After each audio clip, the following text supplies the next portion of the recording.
Fall has made it to Kansas. Sometimes we are one of the last ones, if you can believe it, for fall to hit. It is already fall north of us and south of us, but here it is in November, and we now have changing colors in the trees, and we have leaves that are falling in the yard. And with that comes colder temperatures outside and inside my house. Hi everyone, I'm Bonita, and if you are new to the channel, I live in southern Kansas and I live in a 1907 farmhouse. To those of you that have been following me for a while, thank you for being here today as well. You know that I just had some remodeling done, a couple of floors replaced, and I hoped that that would warm up my house for the winter. Well, we are just into autumn, and I am sorry to say that it really hasn't made a difference, even though I really thought it would. We have one heater in our house. It is a propane heater. We keep a space heater in the bathroom for when we shower, and we try to keep that door propped open. It's an outside north wall, and it gets really cold in that bathroom. We also have a cold back porch with an outside wall where our washer is at. We have an upstairs where we only heat the one room that we sleep in. The hallway is very, very cold, and we keep a door shut to that. And we have a little radiant heater that we use at night in our room, along with a heated mattress pad. I also have a heated throw that I use from time to time. I dress with sweaters, I dress with layers. Many times you will see me wearing scarves or even fingerless gloves. So it does stay cold in our house.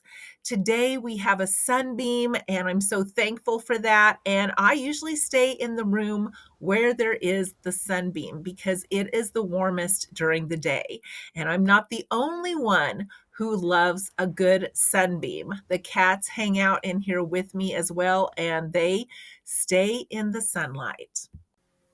Even a day with a really good sunbeam, it will be about 60 to 65 degrees in here. It is 65 in here today, and I think that's the high outside today, and that's all it's going to make it into this room. The other room right now is sitting at 55, but when it is really cold, like these last few days, we had some days that were in the 30s and 40s. The high in the living room was 50 degrees. And that was with the heater on.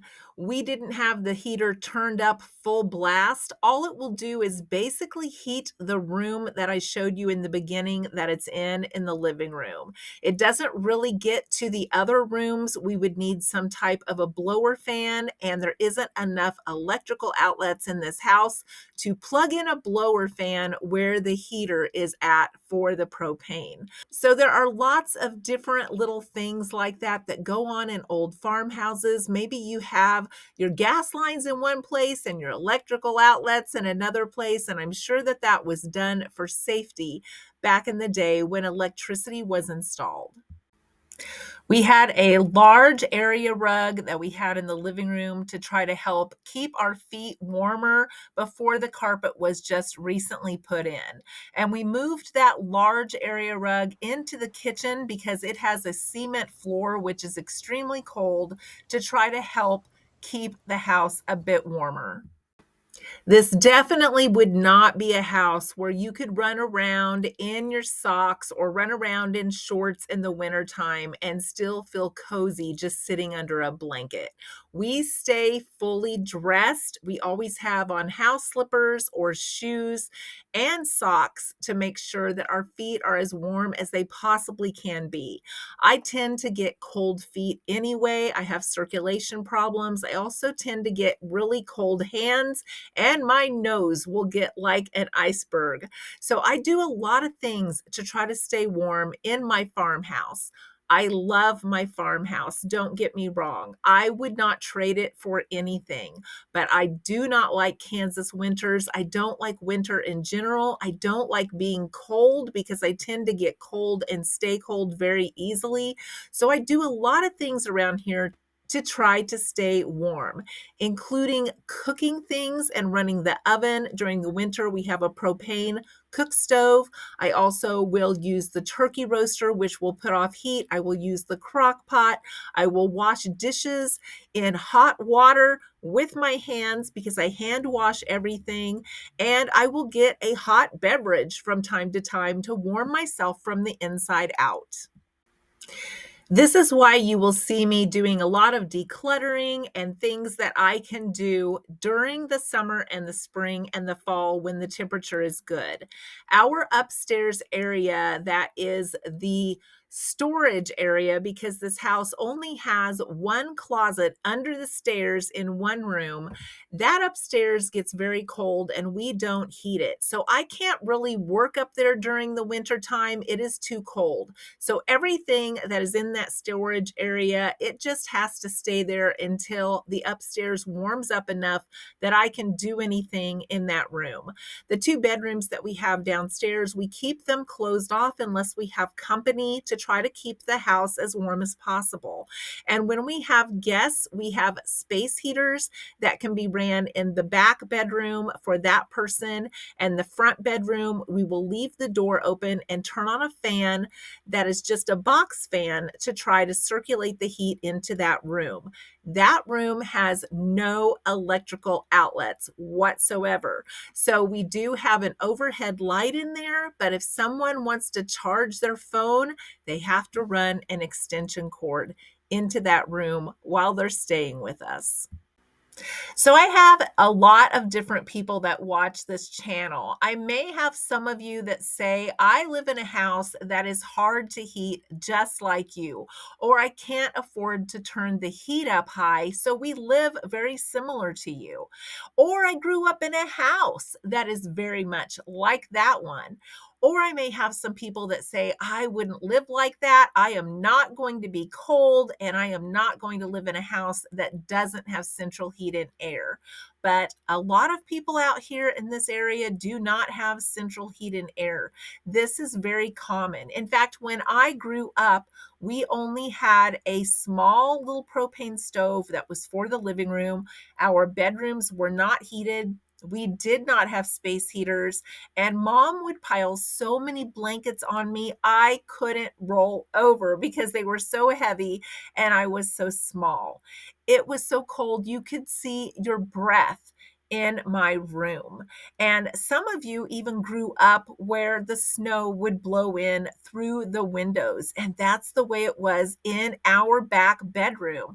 I got windows replaced this summer for two of those windows, and I had caulked them until one of the windows was completely caulked shut to keep snow from blowing in. These old houses, they withstand a lot. This house has withstood so many tornadoes that has gone over it. We live in a tiny little dip, but there's a lot of history that goes into this house, and I'll link at the end a video where I talk about how this home is so precious to me. But I do want to share with you how we live, because it may be way different than you live, or you may find it interesting, or you may say, hey, I'm dealing with that myself, and I could use some of your ideas to stay warm. You may be even saying 65 is not cold. Well, we do have a very decent day today, but the last several days it's been in the 30s and 40s, and it's been in the 20s at night. It killed my last remaining tomato plant outside, which shows it was a hard freeze. But I have long knee socks that I will wear in the wintertime. I also have some cuddle duds that are like Under Armour that I wear underneath my sweaters and underneath my shirts. I layer up and do everything I possibly can to stay as warm as possible. I've even been known to wear a sock hat in my house. I try really hard not to run the heat during the day if at all possible. I use my electric blanket, I bundle up. Sometimes I will cook something during the day because the kitchen is in that room right there, and that heat might get to me before the heat in the living room would. And I will turn on the ceiling fan on the winter setting to push that heat into this room. But other than that, I try really hard not to use the heat during the day. It is just me at home. I'm trying to conserve on costs as much as possible. So I don't want to spend extra money on propane for just me at home. Now, if it gets so cold that I cannot bear it, I do have a little space heater that I can bring in here and use because I fully believe in warming the person before warming the room. That saves us a lot of money. When it is cold, you will see all of my videos with my hair down. That's why I wear long hair, is to keep my neck warm, along with the scarves. They make such a huge difference in keeping the rest of your body warm. We also have flannel sheets on our bed upstairs. That makes a huge difference. I have a robe I can wear in the evenings over my clothes if I get too cold. It is super warm. And I have some wool socks that I will wear to bed when it is really cold. I have found that a mattress pad doesn't seem to warm up until you lay on it. So if I get in there and wait for my mattress pad to warm up the rest of the way, my feet get cold. So I use those wool socks and I keep a pair right by my bed.